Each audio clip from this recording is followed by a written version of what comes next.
unidos por um objetivo, juntos pelo cooperativismo. Sistema OCB Espírito Santo.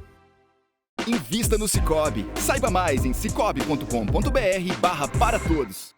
Que frio é esse que promete derrubar as temperaturas Brasil afora? Se percebe, né, o quanto essa antecipação da chegada dessa massa de ar polar tem causado tanta preocupação para as pessoas. Vale ressaltar que estamos no inverno, né? Essa época é muito comum, né? Passagem de frentes frias e logo após elas, né, a presença dessas massas de ar polar que derrubam bastante as temperaturas. Se prepare que vem aí uma excelente safra de abacaxi. Ao chegar em Marataízes e ter essa visão, a gente já sabe. Chegamos à terra do abacaxi e é daqui que saem um dos frutos mais cobiçados, o abacaxi da massa amarela.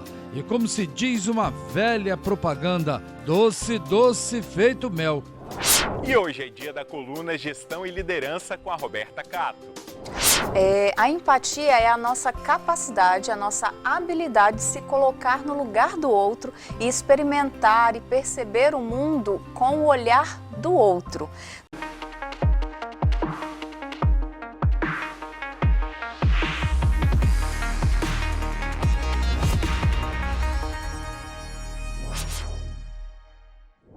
Qual a cidade que mais produz abacaxi no Espírito Santo? Marataízes, é claro. Os produtores têm ótimas expectativas para a safra deste ano. Ao chegar em Marataízes e ter essa visão, a gente já sabe. Chegamos à terra do abacaxi e é daqui que sai um dos frutos mais cobiçados, o abacaxi da massa amarela. E como se diz uma velha propaganda, doce, doce feito mel. Os produtores já começaram a se preparar para a safra desse ano que promete. Estamos em Brejo dos Patos e é aqui que seu Emilson tem sua lavoura a perder de vista. A expectativa boa, porque andou um ano bom de chuva, a adubação a gente deu na hora certa, fez na hora certa. Eu até antecipei minhas roças. São cerca de 170 mil pés de abacaxi pérola na roça do seu Emilson. E com o clima bom para fruta, uma boa parte da colheita já foi feita antecipadamente. É balancear a chuva com o sol, né? Por exemplo, você tem aí 2 semanas de sol, depois vem aí uma pancada de chuva boa, aí uns 20 milímetros, né? Uns 15 milímetros, para você ter uma colheita boa. Porque se você só depender de sol, a fruta não vai, que a gente não trabalha com irrigação aqui, né? A irrigação é Deus que manda a chuva pra gente, né? Além dos pés que já foram colhidos, encontramos frutos ainda pequenos, em desenvolvimento e frutos já prontos para consumo, resultados de uma boa adubação. Se você deixar tudo com uma safra só, você tem muito fruto, a perda é maior, né? Então você antecipando assim, você colhe o ano todo praticamente, né? Como em toda a plantação, aqui também tem praga e por isso o produtor precisa ficar atento. Esse aqui é o resultado de uma praga que raramente acontece na minha roça também, que eu cuido bem, tá vendo? Eu cuido bem da roça e você pode ver que tem muito pouco desse tipo aqui. Mas ainda assim, ela ainda chega, né? Ainda chega e você tem que estar ligado, porque se você não ficar ligado, você acaba perdendo muito. Comercializado no Espírito Santo, Minas Gerais e Rio de Janeiro, a produção do fruto nas propriedades é uma questão de cultura e atravessa gerações. Dados da Prefeitura de Marataízes apontam que quase 3 mil hectares são utilizados para a produção do fruto. Isso equivale a quase 3 mil campos de futebol. Mais de 1.700 famílias vivem desse cultivo e melhorou ainda mais com a chegada da associação em 2007, que trouxe incentivo para o produtor e com uma nova sede equipada em Brejo dos Patos, vai melhorar ainda mais. Conseguimos vários ajuda ao produtor rural, com trator, caminhão, puxa-muda se precisar, prepara o solo, nós trabalhamos muito com ajuda em preparo do solo, aração, grade, essas coisas assim, sucação, tudo para o produtor rural associado. Quando eu preciso aí de um caminhão para buscar um calcário, um adubo, tem o caminhão da associação. De repente você quer ir em Marataízes, você está sem um carro, de repente aí a associação fornece o carro para a gente. Nós pagamos uma taxa, R$ 5,00 mês. R$ 5,00 mês, eles têm todos esses direitos. A safra do abacaxi começa no mês de agosto, gente. Olha só o tamanho da fruta nessa lavoura aqui. Para vocês terem uma ideia, dessa lavoura aqui já saiu fruto de até 3,5 kg. Você tabelar uma muda, selecionar uma muda, um tamanho graúdo, um tamanho médio, um tamanho pequeno. Aquela graúda que você plantou, vai sair um abacaxi graúdo, né? Agora aquela média vai dar um abacaxi mais balanceado, não é isso? Da média para pequena. Agora, se você selecionou uma muda top, grande, você tendência a colher só fruto aí de 2 quilos acima. O abacaxi transformou o município de Marataízes na pérola capixaba e hoje o fruto é responsável pela maior parte da renda da cidade. E onde quer que você esteja ao ver um abacaxi sendo comercializado, tenho certeza que você vai se lembrar da capital secreta do fruto, Marataízes. Empatia. Esse é o tema da coluna Gestão e Liderança, comandada pela Roberta Cato, aqui no nosso Mundo Cooperativo. E a Roberta prometeu e voltou. Está aqui no estúdio. Bem-vinda novamente, Roberta. Obrigada, Bruno, por mais uma vez me receber aqui. Vamos explicar para quem está em casa o que é empatia? Qual que é o significado dessa palavra que, hoje em dia, tem uma importância muito grande na nossa vida e também no nosso trabalho, né? Exatamente.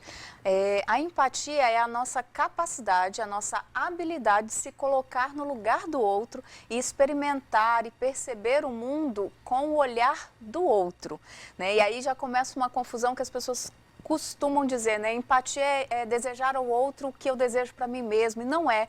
É sobre desejar ao outro aquilo que é importante para o outro, porque nem sempre o que eu entendo que é bom, que é perfeito para mim, é para o outro, né? Então, essa capacidade de realmente se colocar e perceber a necessidade do outro. E isso é fácil no dia a dia, Roberta? Não é uma habilidade fácil de ser desenvolvida, embora a gente perceba que as organizações têm cada vez mais falado sobre empatia. Isso também tem uma relação com a experiência, com a era da experiência do cliente, né? Não é tão fácil. Né? E não é fácil porque implica abrir mão da minha forma de ver o mundo, do meu modelo mental, da minha percepção e dos meus julgamentos. Ou seja, é um grande desafio, né? E como uma empresa ou uma organização, seja ela uma cooperativa, pode tornar os funcionários mais empáticos? Não, como habilidade a gente sempre pode desenvolver, né? Todas as habilidades nós podemos desenvolver.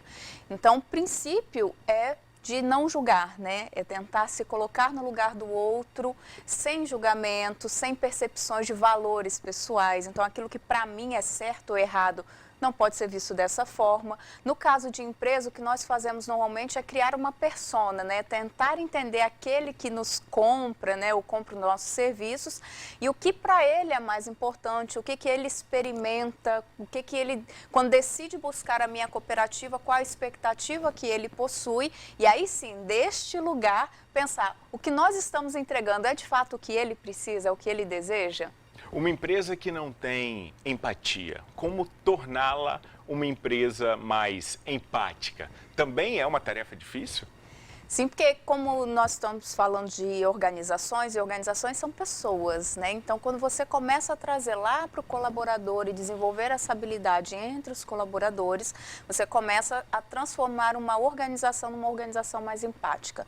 Nesse momento que a gente percebe a diversidade no lugar diferente, espaços diferentes, né, para diálogo, então transformar uma organização numa organização empática é trazer essas pessoas para este espaço de discussão onde a gente possa ouvir de verdade e se colocar no lugar do outro. Então, e tornar a empatia presente fica só no discurso ou muitas vezes é preciso colocar isso em prática mesmo, ali no dia a dia?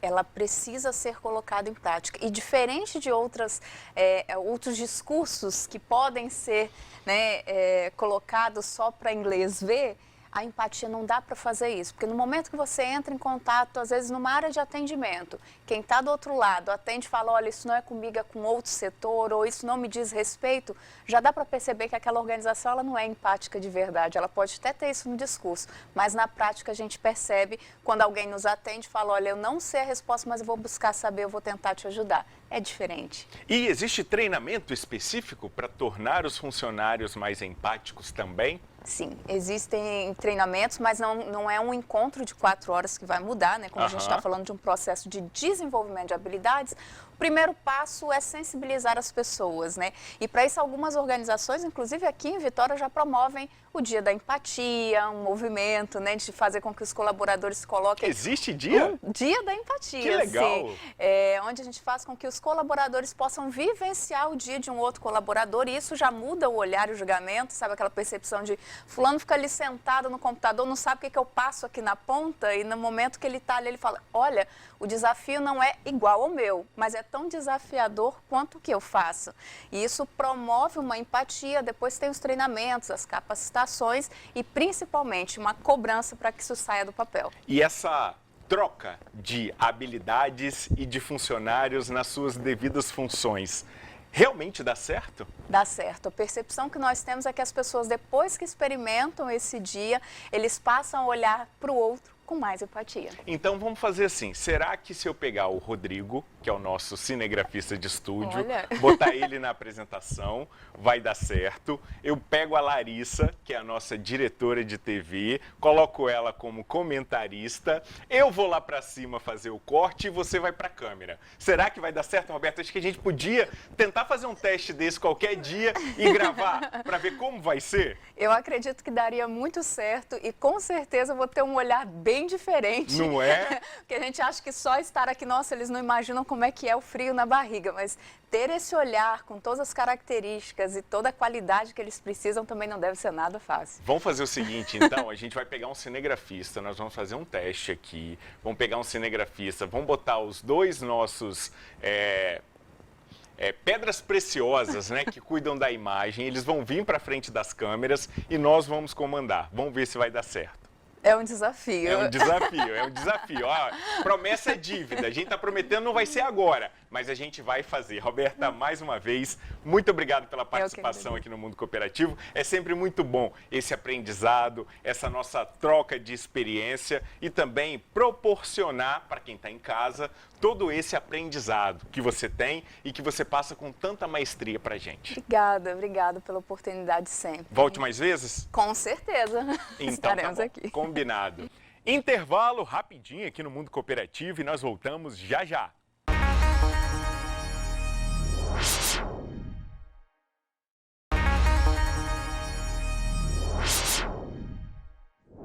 Que frio é esse que promete derrubar as temperaturas no Brasil essa semana? Para responder essa pergunta, eu convidei o nosso colega Hugo Ramos, meteorologista do Incapé, para um bate-papo aqui no nosso Mundo Cooperativo. Hugo, vem muito frio por aí?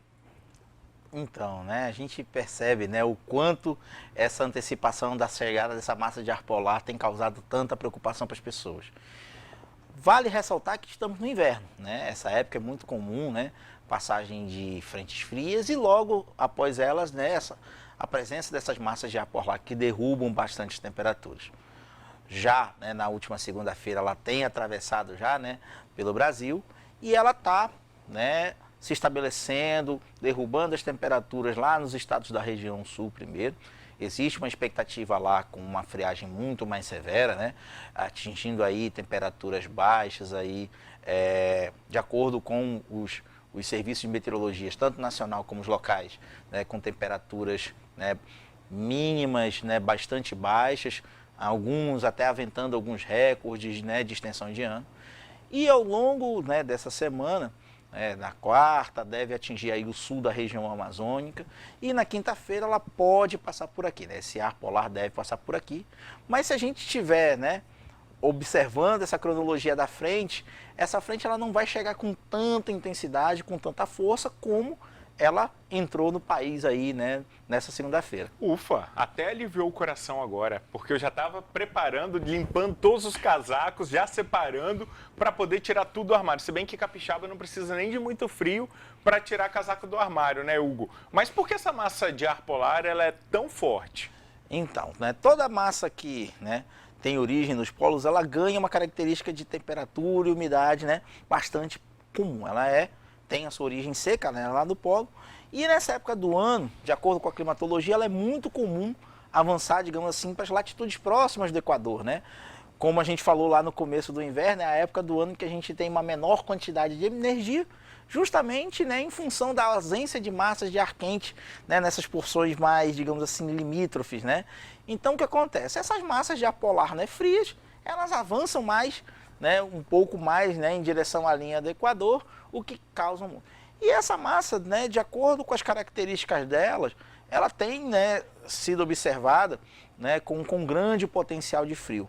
Mas uma coisa eu posso te falar, né, mesmo que a gente não tenha, digamos assim, esses frios abaixo de zero nessa semana, como está sendo observado no sul, mas a gente tem que lembrar que no começo do mês já tivemos uma onda de frio e que essa onda de frio já deixou temperaturas bastante baixas, né? Tivemos aí o recorde desse ano, né, de temperatura de 3,8 graus na região de Aracê.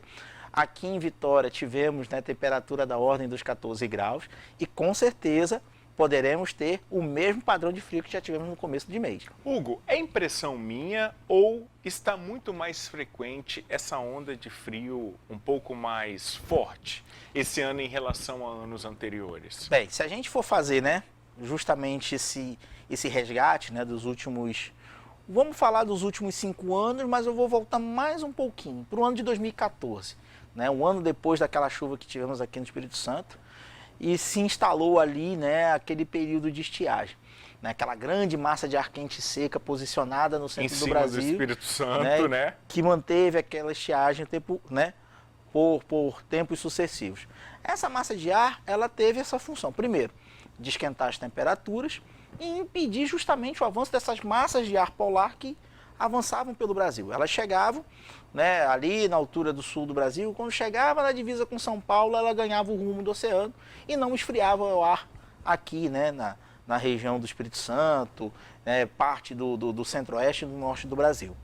Já após esse período, né, que se estendeu ali entre 2014 e 2017, já no ano de 2018 já tivemos o avanço de alguns eventos de friagem, ou seja, já tivemos uma situação um pouco melhor, né, até voltando um pouco, né, nessa época, né, do período de estiagem, as temperaturas mínimas nessa época do ano ficavam de 3 a 5 graus acima da média. Já nos últimos anos, com esse avanço nessas massas de ar polar, a gente conseguiu um equilíbrio menor.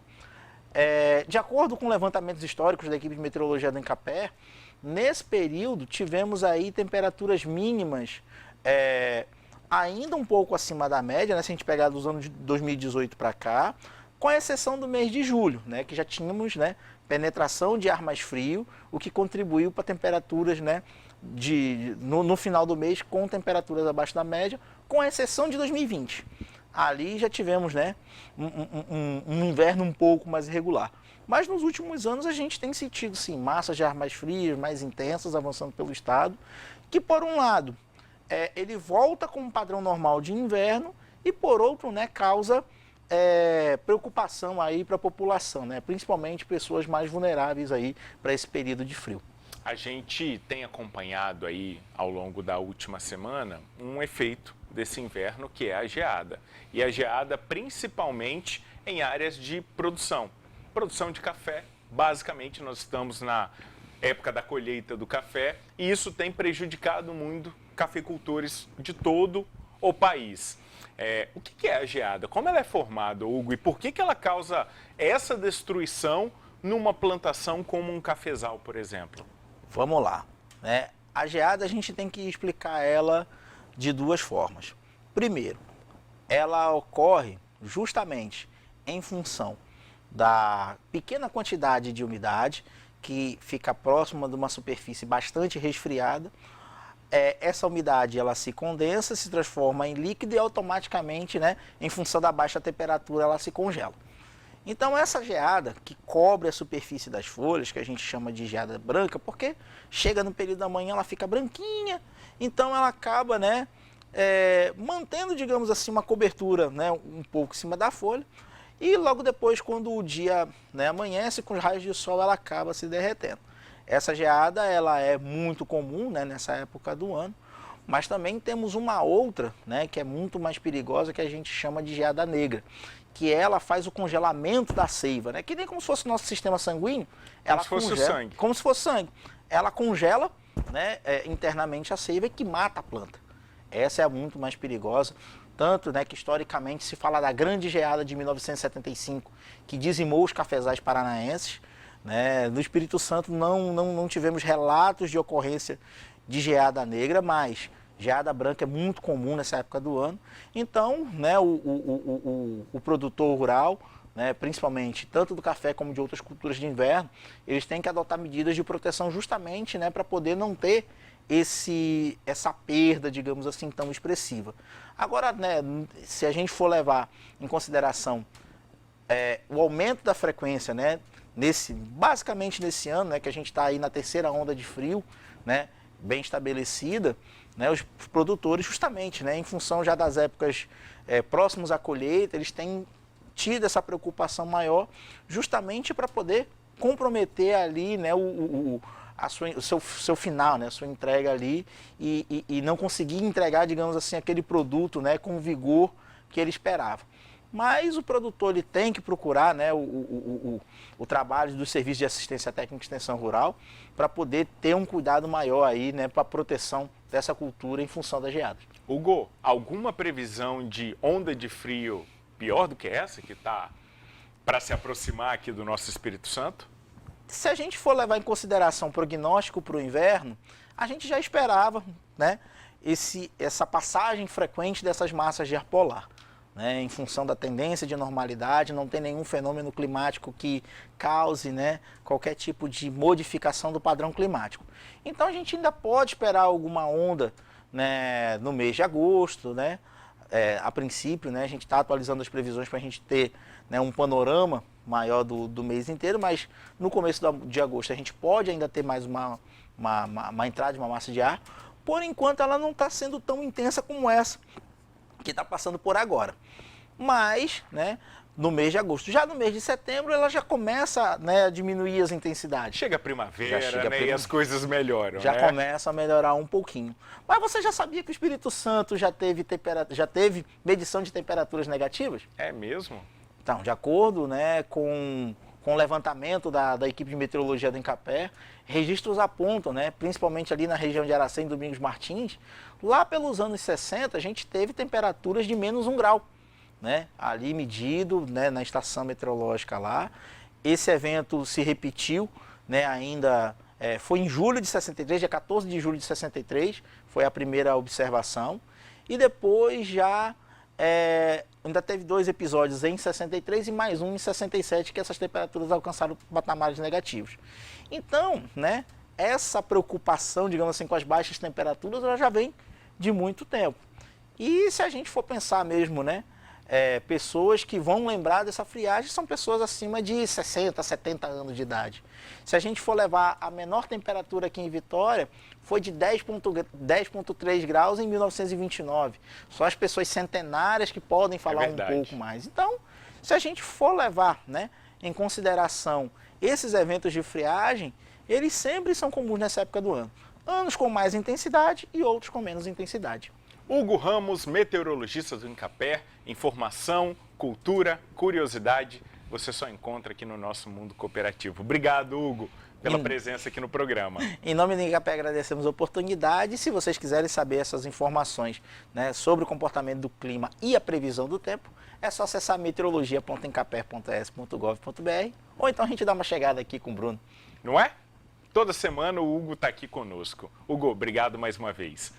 O Mundo Cooperativo de hoje fica por aqui. Para você rever o nosso programa, você já sabe. É só acessar o portal Sim Notícias em simnoticias.com.br. Quer ver o que acontece nos bastidores? Está lá no nosso Instagram e também no TikTok, @bpfaustino. Muito obrigado pela sua companhia e até o nosso próximo encontro. Até lá. Tchau.